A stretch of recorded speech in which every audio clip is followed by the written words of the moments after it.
His blessed character, a guiding light. His blessed character, a guiding light. Inspiring greatness in day and night. Inspiring greatness in day and night.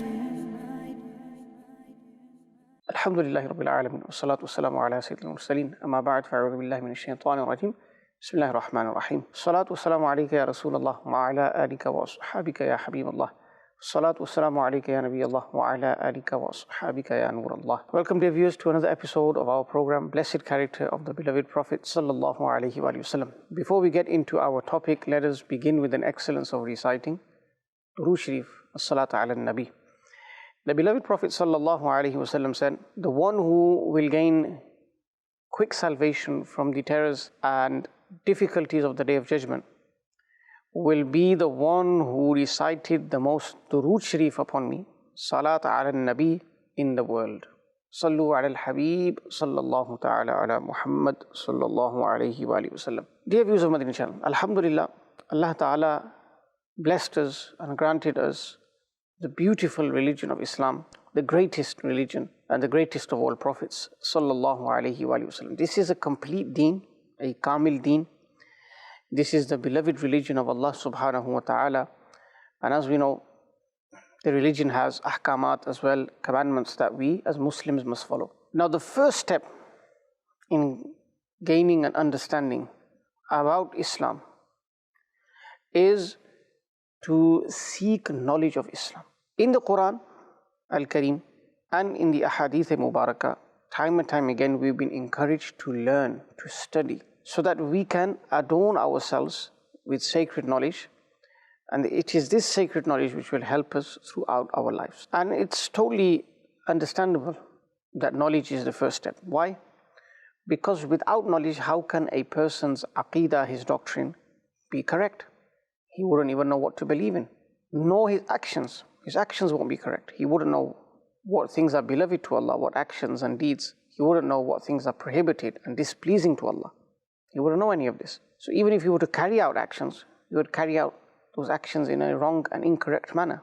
If he worships Allah subhanahu wa ta'ala, for example, he wouldn't know how to worship correctly. And when we study, we learn ahkamat and rulings not only related to ibadah, but all aspects of life. We learn about interacting with people, transacting with people, which is called mu'amalat, the dealings that we carry out with people. We learn about this. What's the correct manner? What's the Islamic way? We learn about, of course, aqaid first and foremost, what to believe in, what not to believe in. We learn about akhlaq, manners. We learn about the beloved character of the Prophet Sallallahu Alaihi Wasallam, which we've been doing in this program of ours as well, alhamdulillah. So, all the different fields in Islam, we learn about them. And to learn that sacred knowledge, there are so many means, so many avenues, so many pathways. So for example, we study the books written by the scholars of Islam. We listen to lectures delivered by ulama. We travel in the way of Allah subhanahu wa ta'ala to learn knowledge. We go to the scholars themselves to study. We attend virtuous gatherings. All of these are means of gaining knowledge, alhamdulillah. And what are the virtues of study? Remember, to motivate ourselves, to put ourselves in a position where studying is our passion, we need to know about the virtues of knowledge. If we don't know about the virtues of knowledge, then we will always find studying burdensome. We will find it difficult and hard upon the ego, the nafs. But when we know about the fada'il, the virtues and excellences of studying, and those who become scholars, the virtues of the ulama, then alhamdulillah we also gain much encouragement, alhamdulillah. Allah Ta'ala has told us in Al-Quran Al-Kareem, when we study the Quran, to ponder upon the creation. Allah subhanahu wa ta'ala has told us to ponder upon the heavens, the earth, and when we ponder, we see the manifestations of Allah Ta'ala's attributes. And when we do ponder and reflect, this is a means of increasing our knowledge. How blessed is this act of seeking knowledge? Inshallah, let's hear. We will hear some verses and also some ahadith mubarakah of Rasulullah sallallahu alaihi wasallam. So firstly, Allah subhanahu wa ta'ala speaks about knowledge and He says, قُلْ هَلْ يَسْتَوِي الَّذِينَ يَعْلَمُونَ وَالَّذِينَ لَا يَعْلَمُونَ. Say, O beloved, sallallahu alayhi wa sallam, are those who possess knowledge and those who do not possess knowledge the same? Are they the same? And as we know, Islamically speaking, there is a massive difference between a knowledgeable person who has knowledge of Islam, knowledge of deen, of aqaid, of ahkamat, etc., and the one who is devoid of such knowledge. There is a big difference between the two. So those who have been granted knowledge know that their maqam, their martaba in the court of Allah subhanahu wa ta'ala is great indeed. In another verse of Al-Quran Al-Kareem, in Surah Mujadala, Allah subhanahu wa ta'ala states, يَرْفَعِ اللَّهُ الَّذِينَ آمَنُوا مِنْكُمْ وَالَّذِينَ أُوتُوا الْعِلْمَ دَرَجَاتٍ. That Allah subhanahu wa ta'ala raises the ranks of those amongst you who believe and those who have been given knowledge. And when he says he raises the ranks, he says darajat. He raises them by numerous ranks. How many ranks exactly? Subhanallah, how greater in rank is a scholar over a non-scholar, over an alim, over a jahil. Sayyiduna Abdullah bin Abbas radiyallahu ta'ala anhuma states, لِلْعُلَمَاءِ دَرَجَاتٌ فَوْقَ الْمُؤْمِنِينَ بِسَبْعِمِائَةِ دَرَجَةً. Scholars have 700 ranks more than normal believers, meaning they are greater by 700 ranks than the lay people, meaning the normal believers. And between the two ranks is the distance of 500 years. Allahu Akbar, meaning traveling for 500 years. That's the distance between two ranks. How many ranks in total? 700 ranks greater than normal believers. Allahu Akbar kabira. In another verse of Al-Quran Al-Kareem, Allah subhanahu wa ta'ala states, إِنَّمَا يَخْشَى اللَّهَ مِنْ عِبَادِهِ الْعُلَمَاءِ. Meaning the one who has more knowledge, he has more ma'rifah, gnosis of Allah subhanahu wa ta'ala, he knows more about the greatness, magnificence of Allah subhanahu wa ta'ala, and regarding His sifat as well. In short, the one who has more knowledge regarding his Creator, regarding his religion, regarding the Prophet sallallahu alaihi wasallam, he will have more fear of Allah subhanahu wa ta'ala. So the more he increases in knowledge, the more his fear increases as well. So Allah ta'ala creates this khashiyah, this fear, this awe in their hearts. He has selected them, the ulama, He has granted them knowledge, and then He Himself, Jalla Jalaluhu, places an increased level of fear in their heart. Subhanallah. This is what we should aspire to. This is what we should try and obtain in our lives. This short life that we have, we should try to become from this category of believers, the ulama. Let us go to the hadith collection. And the first hadith I'll mention is found in both Sahih al-Bukhari and Sahih Muslim. The narrator is Sayyiduna Amir Muawiyah radiyallahu ta'ala an. He narrates that the Prophet sallallahu alaihi wasallam said, مَنْ يُرِدِ اللَّهُ بِهِ خَيْرًا يُفَقِّهُ فِي الدِّينِ.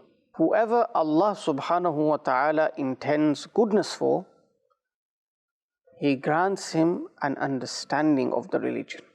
يُفَقِّهُ فِي الدِّينِ. And one of the pious predecessors has said something beautiful here.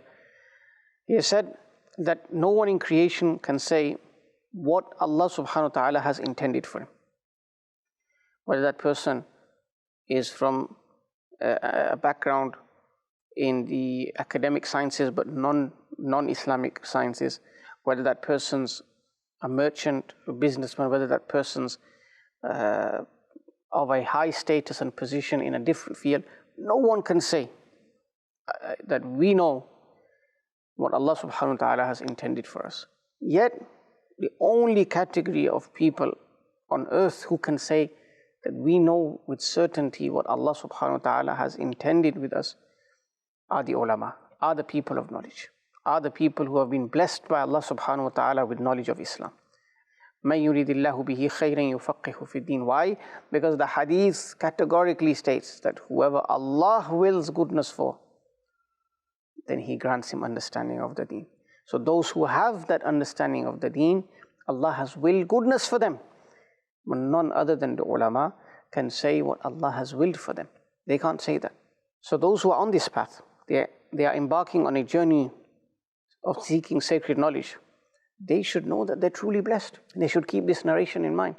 Allah is blessing them. Allah Ta'ala wills goodness for them. And this hadith itself should be enough to motivate them, to encourage them, to grant them determination in this path of studying Islam, to overcome all obstacles, to surmount all challenges in this journey of seeking sacred knowledge. In another hadith, and this is narrated by Sayyidina Abu Umama radiyallahu ta'ala an, he states that the Prophet sallallahu alaihi wasallam said, فَضْلُ الْعَالِمِ عَلَى الْعَابِدِ كَفَضْلِي عَلَى أَدْنَاكُمْ.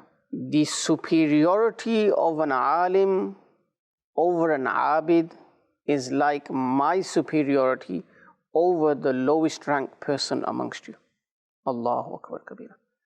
Meaning, if you want to know what is the level of a scholar over a normal believer, an abid, someone who worships Allah abundantly but not with great amount of knowledge, the Prophet ﷺ said, كَفَضْلِي عَلَىٰ أَدْنَاكُمْ. Then know that it is like my superiority over the lowest ranked person amongst you. Imagine that. Allahu Akbar. The Prophet ﷺ is right at the top. He is the greatest of all of Allah Ta'ala's creation. Imagine the person with the lowest rank, the believer with the lowest rank. How much difference would there be? We cannot even know about the difference in rank between the Prophet ﷺ and the rest of the prophets. Our minds cannot fathom that even. And we very well know that the Prophet ﷺ is greater than all prophets alayhimussalam. He is greater than all messengers alayhimussalam. He is the greatest of Allah's creation. When we don't know the rank or the difference in rank between the Prophet ﷺ and the rest of the prophets alayhimussalam, then what about the rank and superiority of the Prophet ﷺ over the one who is the lowest rank in the ummah of Rasulullah sallallahu alaihi wasallam? It's a massive level, massive difference in rank, in status. Allahu Akbar. And this is how the Prophet sallallahu alaihi wasallam described the difference between an alim and an abid. The superiority of an alim over an abid. Allahu Akbar Kabira. Let's listen to another hadith. The Prophet sallallahu alaihi wasallam said, فَقِيهٌ وَاحِدٌ أَشَدُّ عَلَى الشَّيْطَانِ مِنْ أَلْفِ عَابِدٍ. One scholar, one faqih, one jurist is more severe against shaitan, more burdensome upon shaitan than 1,000 worshippers. Min alfi abidin. One jurist of Islam, one faqih. Allahu Akbar Kabira. Meaning the harm that one jurist inflicts upon shaitan is greater than the harm that 1,000 worshippers, abidin, inflict upon him. Meaning there's a massive difference between an alim, faqih, and an abid. Allahu Akbar. And one possible reason for this is because the abid who worships abundantly doesn't necessarily know the etiquette of worship. He probably doesn't know the sharait of worship, the faraid of worship. And what happens? He continuously worships Allah subhanahu wa ta'ala. However, his worship is without the faraid, without the sharait, without the necessary components of the worship. And as a result, it's rejected. Now, if he reads 1,000 nawafil and it's all rejected because he doesn't know the faraid and the sharait, then how can he ever compare to an alim who is teaching people the sharait of prayer, who is teaching people the faraid of prayer or other ibadat, is teaching them the correct way to perform hajj, to fast in the month of Ramadan, to give zakat in the way of Allah subhanahu wa ta'ala and other aspects of the religion. And he himself, when an alim worships Allah subhanahu wa ta'ala, he keeps all of these things in mind. The second reason for the superiority could be because the ibadat that an abid carries out, it's limited to himself. Meaning the fawaid, the thamara, the benefits, they are limited and restricted to himself. He does his worship in the masjid, for example, or wherever, and then retires to his home. Whereas an alim is teaching people, so his knowledge is muta'addi, it's transferring to others.